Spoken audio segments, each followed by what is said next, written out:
Bonjour, dans la vidéo précédente, j'ai montré que la dégradation des pyruvates se fait au niveau des mitochondries. C'est l'étape des oxydations respiratoires. Dans la partie 2 d'aujourd'hui, je vais essayer de décrire ces mitochondries, l'ultrastructure des mitochondries et leur composition enzymatique. On s'est posé certaines questions. Comment se font les oxydations respiratoires? Comment les mitochondries arrivent-elles à dégrader l'acide pyruvique? Quelles sont les principales enzymes qui entrent en jeu? Mais pour pouvoir répondre à toutes ces questions, il nous faut d'abord connaître la structure observée au microscope électronique de ces mitochondries. C'est l'ultrastructure des mitochondries. Cet organe est très petit et ne peut pas être observé par un simple microscope optique ordinaire. Et son observation se fait par un microscope électronique. L'observation qu'on obtient s'appelle une ultrastructure. Le document suivant montre un cliché de mitochondries obtenu par un microscope électronique et agrandi des dizaines de milliers de fois. On observe tout d'abord sa forme générale, il a la forme ovale, puis sa structure. On voit qu'elle est entourée d'une double membrane. Regardez ici, il y a une membrane externe, puis une membrane interne, puis une membrane interne. Entre les deux membranes, regardez ici, par exemple, il y a un espace clair. Cet espace clair entre les deux membranes, c'est l'espace intermembranaire. La membrane interne s'envagine, regardez, elle s'envagine à l'intérieur, elle forme des replis, et ces replis, on les appelle des crêtes. Tout l'espace interne de la mitochondrie s'appelle la matrice. Regardez, c'est la matrice. Cette matrice contient beaucoup d'inclusions. Ici, c'est gras foncé. Ces inclusions peuvent être, par exemple, soit des ribosomes, soit des filaments d'ADN et d'autres inclusions, etc. Voilà maintenant une modélisation schématique d'une mitochondrie. Regardez. Schéma général de l'ultrastructure d'une mitochondrie. Donc, on reconnaît de nouveau les constituants principaux de la mitochondrie. Ici, c'est l'espace interne de la mitochondrie, c'est la matrice.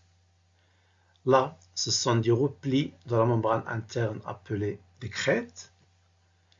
Alors là, ce sont les deux membranes. Tout d'abord, la membrane interne. Et ici, c'est la membrane externe. Observons maintenant une partie d'une crête, voilà, elle est agrandie. On voit que la membrane interne, ou les crêtes, cette membrane interne est tapissée de granules, de petits granules, très nombreux, appelés des sphères pédonculées. Des sphères pédonculées.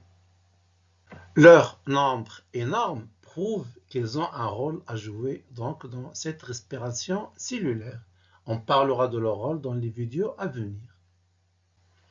Pour commencer à chercher les rôles joués par les divers constituants de la mitochondrie, on procède à leur analyse chimique pour connaître leur composition chimique et les enzymes qu'elles contiennent, car on peut déduire le rôle d'un constituant à partir de sa composition chimique et enzymatique.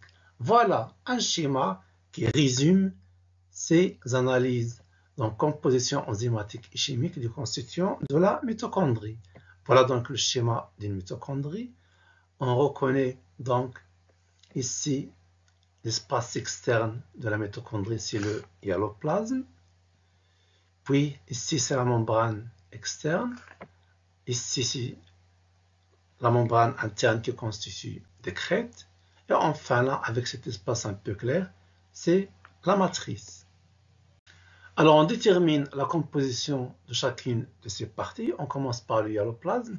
Le hyaloplasme contient du glucose, présence de glucose. Il contient aussi des pyruvates, c'est l'acide pyruvique, et beaucoup d'enzymes. En effet, c'est au niveau du hyaloplasme où se fait la dégradation du glucose. Donc, c'est normal qu'il contient du glucose. Il contient les résultats de cette dégradation du glucose, c'est-à-dire le pyruvate ou bien l'acide pyruvique. Donc, cette dégradation, c'est la glycolyse. On aura donc ici toutes les enzymes nécessaires à cette glycolyse, à savoir les enzymes kinases, les phosphatases et puis les déshydrogénases. Les enzymes kinases permettent donc de phosphoryler le métabolite, le glucose par exemple. Les déshydrogénases permettent donc d'arracher des protons H+ au métabolite, comme le glucose, alors que les phosphatases permettent d'éliminer les phosphates déjà fixés avant d'arriver à l'acide pyruvique à la fin de la glycolyse. Je passe à la membrane externe. Elle est comparable à la membrane cytoplasmique, c'est-à-dire qu'elle ressemble beaucoup à la membrane cytoplasmique dans sa structure, dans sa forme. Donc il y aura analogie dans le rôle aussi, puisque la membrane cytoplasmique intervient dans le contrôle des échanges entre la cellule et le milieu extérieur. Ici, cette membrane externe va intervenir aussi dans le contrôle des échanges entre la mitochondrie, c'est-à-dire la matrice, et l'espace externe, c'est-à-dire le hyaloplasme. Je passe à la membrane interne. La membrane interne, très riche en protéines et en enzymes, est très intéressante. Donc, sa richesse en enzymes et en protéines indique qu'il y a un rôle important à jouer dans la respiration cellulaire. Donc, la plupart de ces protéines sont des complexes des chaînes respiratoires. Ce sont des transporteurs d'électrons. Il y a aussi des enzymes qui catalysent des réactions d'oxydoréduction. Ça confirme donc que c'est au niveau de cette membrane où se fait l'étape de la phosphorylation oxydative. Cette étape s'accompagne aussi de la synthèse de l'ATP qui nécessite des enzymes d'ATP synthase. Je passe enfin à la matrice. Il y a absence de glucose, c'est normal car, on l'a déjà dit, le glucose ne peut pas pénétrer dans la mitochondrie, mais le pyruvate y pénètre. C'est pourquoi on le trouve ici présence du pyruvate. On a aussi présence de l'ATP, car c'est là au niveau de la matrice où il est produit dans sa majorité. Donc la mitochondrie, c'est la centrale énergétique de la cellule. Ça prouve donc une dégradation du pyruvate. Et cette dégradation nécessite toute une machinerie enzymatique. Regardez. À commencer des décarboxylases, des déshydrogénases, puis des enzymes du cycle de Krebs. Les décarboxylases permettent donc d'arracher des groupes carboxyles qui sont rejetés sous forme de dioxyde de carbone. Les déshydrogénases permettent donc d'arracher des hydrogènes, tout ça donc au cours de la dégradation du métabolite. Il y aura aussi d'autres enzymes, ici ce sont des enzymes du cycle de Krebs, parce que c'est là au niveau de la matrice où se font les réactions du cycle de Krebs. On va parler aussi d'un enzyme important ici qui se trouve au niveau de la matrice, c'est le coenzyme A. Je récapitule. Donc, dans le hyaloplasme, il y a des enzymes kinases, des phosphatases, des déshydrogénases qui permettent l'étape de la glycolyse, la dégradation du glucose en acide pyruvique. Je passe à la membrane externe. J'ai déjà dit donc qu'il contrôle tout ce qui est échange avec le milieu extérieur, donc il contrôle les échanges. Puis, je passe à la membrane interne. Elle constitue le siège donc de la phosphorylation oxydative. Puis la matrice, elle contrôle tout ce qui concerne donc cycle de Krebs et formation de l'acétylcoenzyme A.